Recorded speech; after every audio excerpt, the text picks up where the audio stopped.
बहुत समय पहले की बात है। एक विशाल समुद्र के बीचों बीच एक बड़ा व्यापारिक जहाज समुद्री विजेता यात्रा पर निकला था। इस जहाज के कप्तान थे अर्जुन, एक साहसी, समझदार और दयालु इंसान। उनके साथ थे कई अनुभवी नाविक जो समुद्र के हर उतार चढ़ाव से भलीभांति परिचित थे। सब कुछ सामान्य चल रहा था। मौसम साफ था, लहरें शांत थीं और जहाज अपने रास्ते पर मजबूती से आगे बढ़ रहा था। लेकिन अचानक मौसम ने करवट ली। दूर दूर तक काले बादल घिर आए, तेज हवाएं चलने लगीं और समंदर की लहरें उग्र हो गईं। बहुत जल्दी एक भयानक तूफान ने घेर लिया। जहाज हिलने लगा, कई सामान गिर पड़े और नाविक घबरा गए। कप्तान अर्जुन ने सबको शांत रहने को कहा। डरो मत, सब मिलकर जहाज को संभालो, हम इसे पार कर लेंगे। तूफान के बीच एक जोरदार झटका लगा। धड़ाम! कुछ भारी चीज जहाज से टकराई थी। जब नाविकों ने नीचे झांका तो उन्होंने जो देखा उसे देखकर सभी चकित रह गए। वह थी एक विशालकाय व्हेल शार्क, समुद्र की सबसे बड़ी मछली। उसका आकार लगभग 40 फीट लंबा था। वह घबराई हुई थी और उसकी पीठ से खून बह रहा था। तूफान में बहते हुए वह जहाज से टकरा गई थी और घायल हो चुकी थी। कुछ नाविकों ने डरकर कहा, इसे दूर भगाओ, यह खतरा बन सकती है। लेकिन कप्तान अर्जुन ने शांत स्वर में कहा, नहीं, यह हम पर हमला नहीं कर रही, यह खुद संकट में है। अगर हम इसकी मदद कर सकते हैं तो हमें जरूर करनी चाहिए।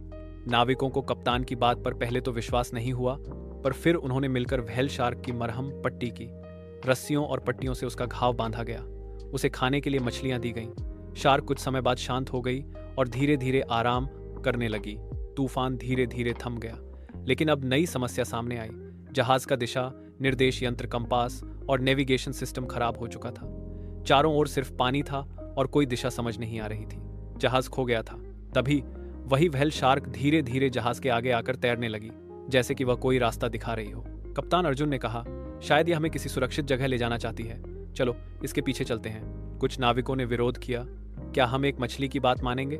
कप्तान ने मुस्कुराकर जवाब दिया, कभी कभी प्रकृति हमें वही रास्ता दिखाती है जिसे हम नहीं देख पाते, भरोसा करो। व्हेल शार्क धीरे धीरे आगे तैरती रही और जहाज उसके पीछे चलता रहा। पूरा एक दिन और रात बीत गए। तीसरे दिन सुबह जैसे ही सूरज निकला, सामने एक हरा भरा द्वीप दिखाई दिया। वह एक छोटा लेकिन सुंदर द्वीप था, जहां मीठा पानी, फलदार पेड़ और कुछ मछुआरे थे जो मदद को तैयार थे। पूरे जहाज पर खुशी की लहर दौड़ गई। सबने राहत की सांस ली। कप्तान अर्जुन ने ऊपर देखा। व्हेल शार्क अब भी वहीं थी। उसने जैसे ही देखा कि जहाज सुरक्षित पहुंच गया है, वह समंदर में एक गोता लगाकर गहराइयों में खो गई। कप्तान अर्जुन ने उसे सलाम किया और कहा, तुम सिर्फ एक मछली नहीं हो, तुम समुद्र की दोस्त हो और आज से हमारी भी। सीख, इस कहानी से हमें यह सीखने को मिलता है कि करुणा और सहानुभूति सिर्फ इंसानों के लिए नहीं होती। जब हम किसी भी जीव की मदद करते हैं तो प्रकृति उसका जवाब अच्छाई से देती है। कभी कभी हमारी छोटी सी दया किसी की जान बचा सकती है और बदले में वही जीव हमें भी संकट से निकाल सकता है।